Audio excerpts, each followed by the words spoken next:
kubanga bwe kiba nti kulwanyisa nguzi abanene bonna mu gavumenti eno ya Mwai Museveni singa bonna bali luzira kati ababba amabaati okuli vice president speaker prime minister n'abalala bangi nga tebali mu kkomera bateekayo Nandutu yekka ate Nandutu simuwolereza kubanga naye yagabba abeereyo mu kkomera naye si yalina okubeerayo yekka. Obuzibu bwa Anita Among nti ng'ovuddeko kuba nti mubbi. Honorable members, the way you're talking about Mabati, it's like it's the first thing that has ever been stolen in Uganda. So many things have been stolen. And the people who stole are in court.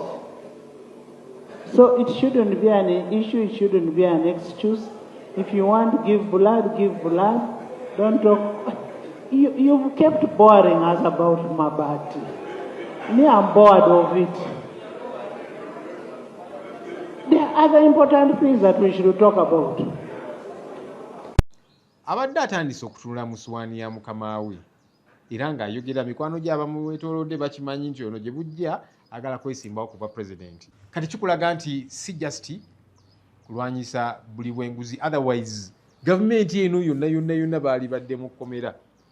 Naye n'ekirala Mwai Muhoozi ekifaananyi kye kyali kyayonoonekera ddala mu bannayuganda.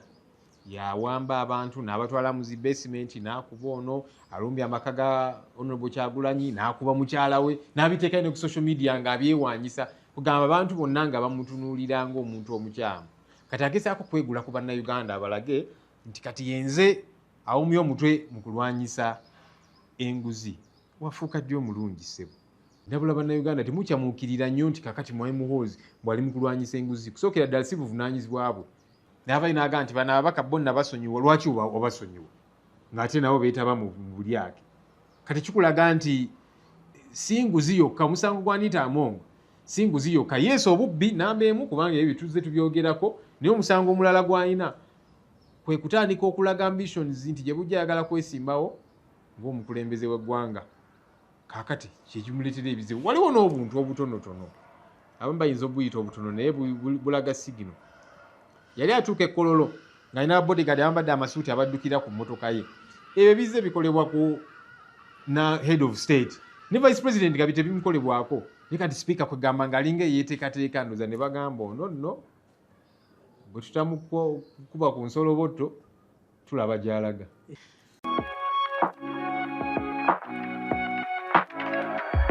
DPTV Uganda, Dawn People Television. Tuze twogera ku bintu bino ebbanga ddene abantu abamu nga bagamba nti abo Bassenyonyi ne bannaba activists abo just tebaagala speaker bamuwalana. Nekinzijukiza bwe nali chairperson wa Kosase nga tunoonyereza ku bitongole eby'enjawulo. Twanoonyereza ku Uganda Airlines omukyala Jennifer Bamutulaki nga tulaga obubbi obulyake n'ebirala aba ne bagamba Ssenyonyi omukyala omuwalana n'engamba bannange ebiwandiiko bibino. Eventually amazima ne gavaayo. So kati ne ku kino abadde bagamba nti ffe speaker tumuwalana amazima gamaze ne gavaayo. Ebintu bino really oba olina ekikyamu okubiwagira. Kakati twayogeranga ku contract. Speaker yagenda n'awa contract radio ye bagiyita Mama Bukedya FM ye side za Bukedya yajiwa contract ya bumbi busatu ne milioni 10 3.1 billion mbu ekole adverts eza parliament nabuuza ningamba bayise mu procurement waliyo radio stations endala nezi TV endala ezavuddeyo neziraga interest ni wabeerawo okupimamu procurement processes nti kati ono yasaanidde contract tebyaliwo.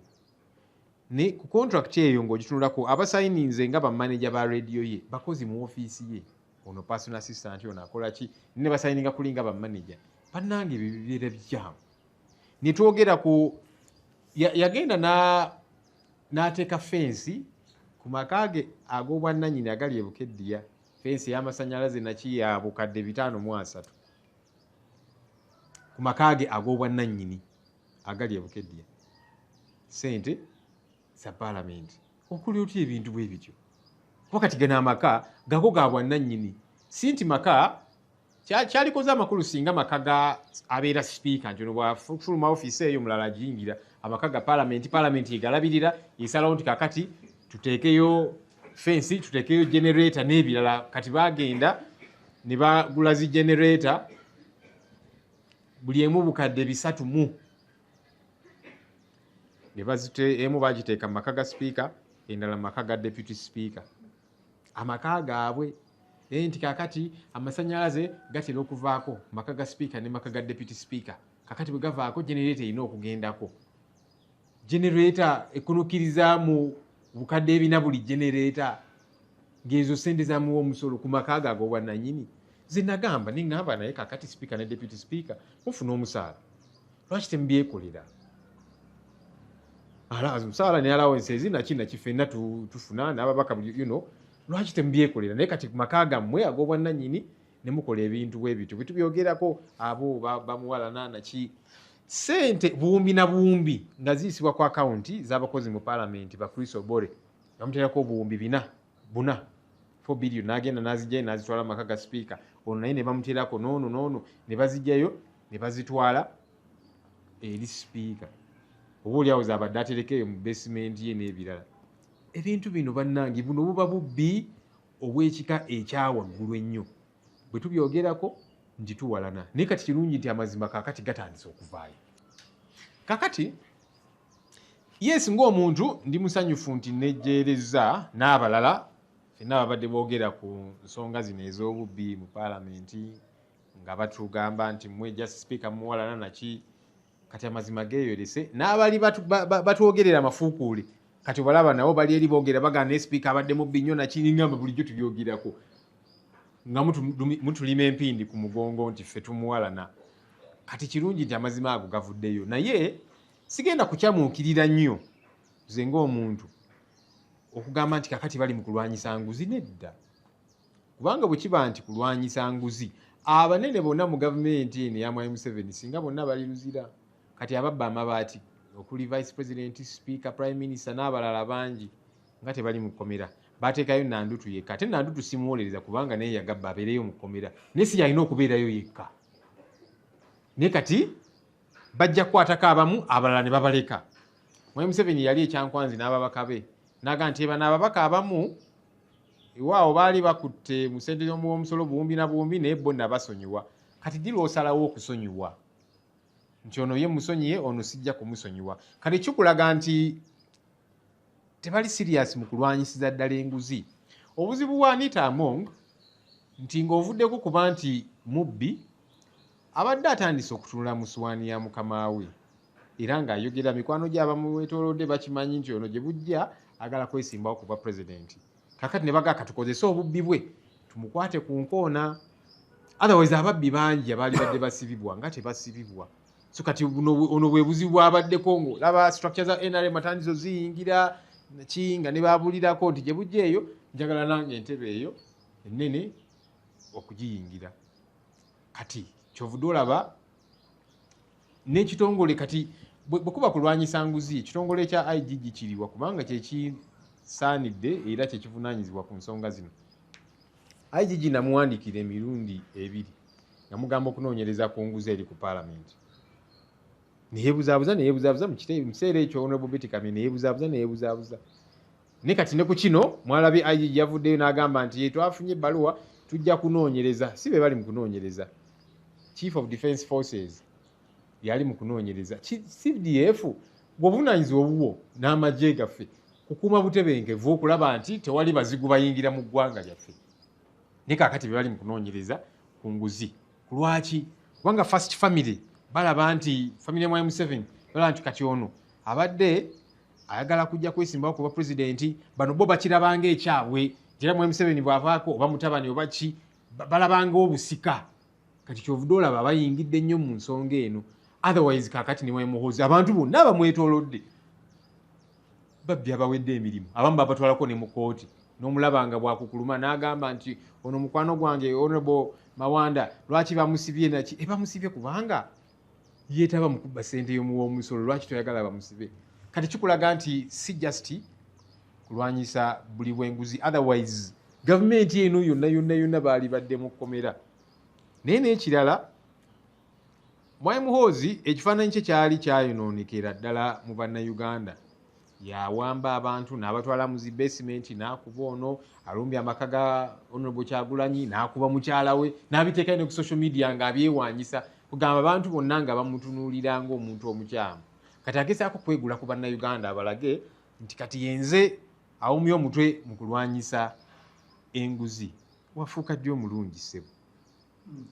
Idi Amin Dada bwe yawamba obukulembeze mu 1971 n'atandika bw'atyo nga bw'asiba abali baminisita b'Obote ono abadde abasente b'omusolo noono n'abasiba abantu ne bakyamuukirira naye kalaze entuufu zaamala ne zivaayo.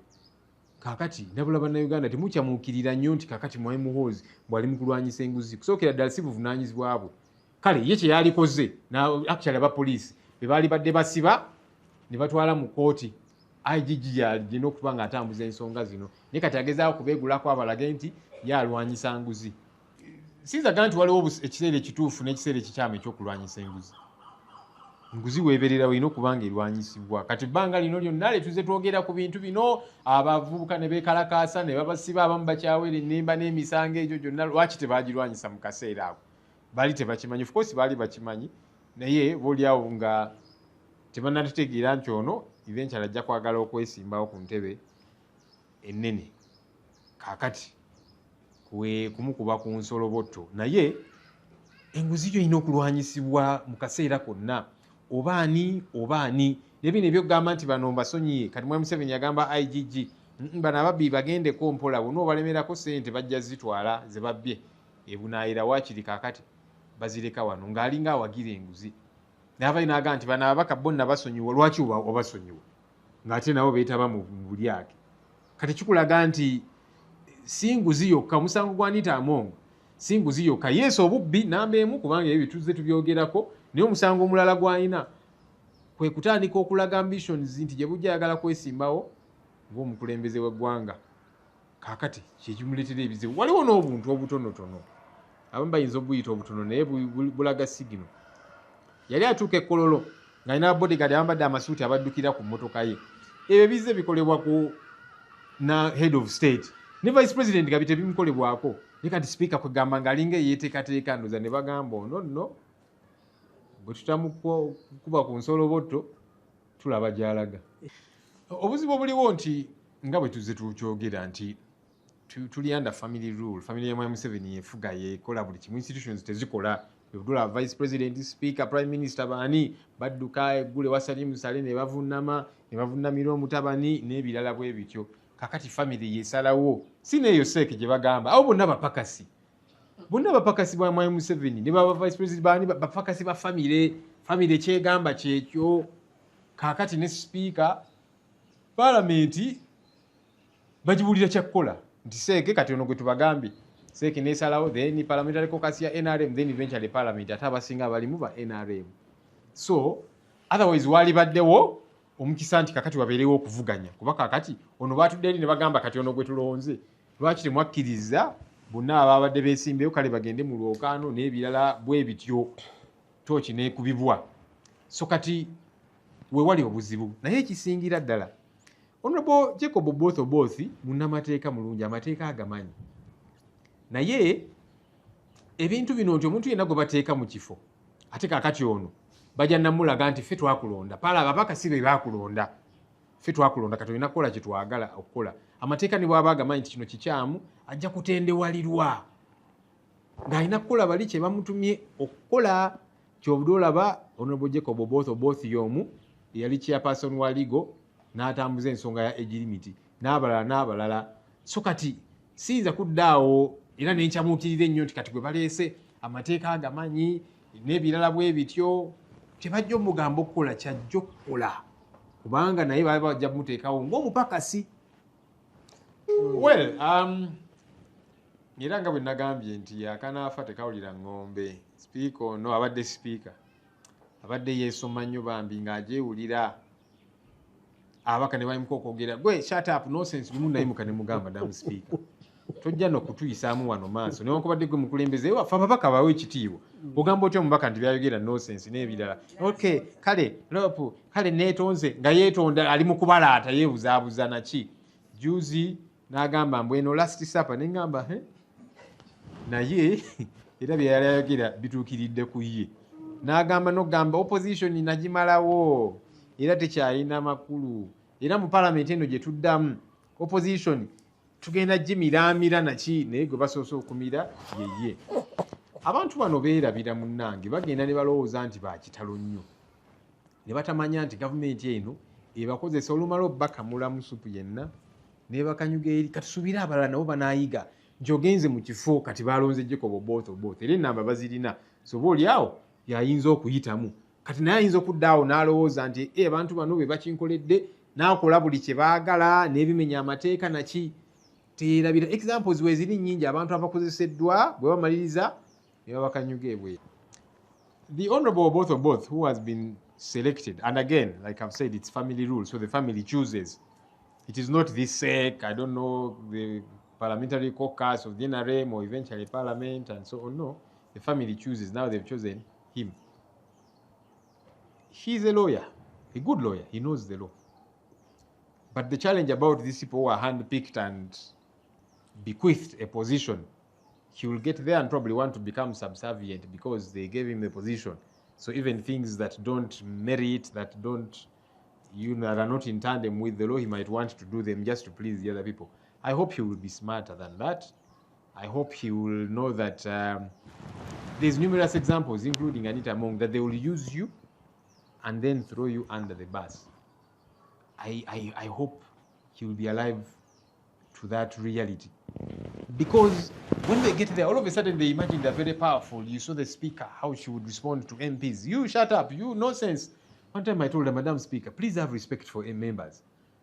You might be our leader, but these are honorable members of parliament. Respect their views. You can't tell a member, you're speaking nonsense, you shut up and all of that. Then she pretended to be apologizing, but she was really gloating over the issue. Then all of a sudden she says, this is your last supper. I said, no. Yeah, it has turned out it was her last supper. Then recently she was also saying, the opposition, we have swallowed them. Now we are going to wallop them. The 12th parliament, there will be no opposition. Who has been swallowed and walloped? It is herself. So people need to learn. Unfortunately, there's numerous examples, but they don't learn from them. That you get overly excited because you have been bequeathed a position, forgetting that they will use you and throw you under the bus. In the first place, congratulate the 11th Parliament for successfully, we have concluded as it within our calendar of schedule of work. And I would like in that same spirit to congratulate the 12th Parliament that will commence, I think on the 24th, 25th, as the fully constituted 12th Parliament. However, in the line of the 5 years where we've been executing our duties as members of the 11th Parliament, we have had great challenges. So the withdrawal of the outgoing speaker from the race, I think that was very thoughtful and well noted because there was a big public outcry. I think if she had insisted to keep in the race, probably Ugandans would walk here and burn off this building, because you know the allegations that we have been a center of corruption, the 11th Parliament. The exhibition was media, the luxurious life of the presiding officer, and the commencement of wealth within this short time of 5 years. So this was a center of controversy, and I don't think if she would still stay in the race, Ugandans would still trust this building. Well, everything, it has its own time, and any timing is good for activity. As a Christian, we know that there is time for everything. Leaders come and leaders go, but leadership remains. Probably this was the most appropriate time. So for now, we would focus on how do we end and fight this so that it doesn't happen to those other presiding officers would come. The mistakes that have been there, we have gotten a lesson out of it, and we hope it will be better for the next houses to come. We have had our members from the NRM Parliamentary Caucus, for example, the Honorable Sechikubo, the Honorable Saropendi, the Honorable Oriano Wadri. We've had so many honorables to the extent that they even ran around the whole country collecting signatures. They rallied constituents to request or force put task their members of parliament to sign a motion to censure the commissioners. And when you talk about the commission, you talk also about the head, because the commission is headed by the Speaker of Parliament. So if a member of the NRM echoes out, that means the caucus has already taken an initiative. So we have had our members that have been concerned. That means as the NRM caucus members, we have been concerned. However, we have limitations. You remember that my colleagues came up with report and signatures and all the requirements. What happened? They never gave them space to discuss on the floor. And as members, we have limitations. We have a binding document, which is called the Rules of Procedure, that we follow while executing our duties in this parliament. So these rules empower the speaker with a lot of privileges and power, especially because she has the mandate to give you the microphone. And where you legislate as a member of parliament is within the plenary.